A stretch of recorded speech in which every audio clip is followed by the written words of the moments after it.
The New York Stock Exchange took another pounding this morning. General Motors was down 5 points.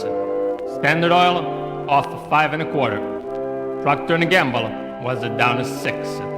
The market has been going down more and more, and not one European country has sent even a get well card.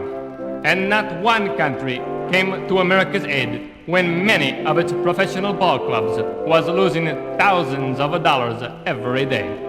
Well, this is one European who thinks it's time to speak up for the U.S. Come on, let's hear it. Where else but in the same great half miles apart from the same goes for the fries.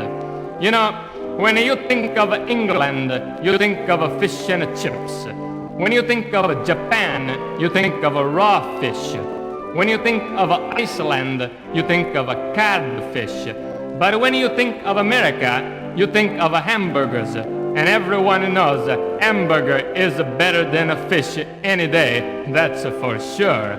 Otherwise, why wouldn't God have put the fish on land instead of the ocean where Christopher Columbus found this country for Spain?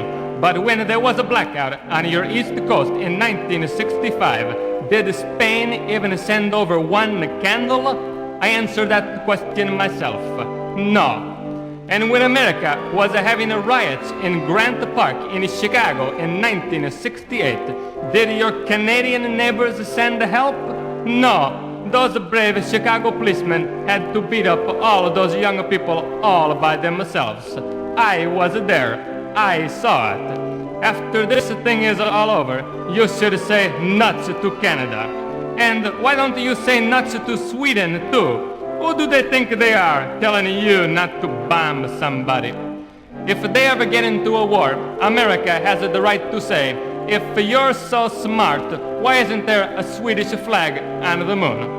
All they ever gave the world, besides complaints, was meatballs, and I'll bet you'll find they was even made from American cows besides.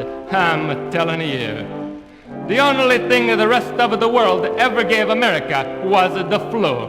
You've had the London flu, you've had the Hong Kong flu. But did America ever give the world the Detroit flu? No. Did you ever give the world the Trenton flu? No. There is no American flu except Lindbergh. Then after he did, all they did was copy him.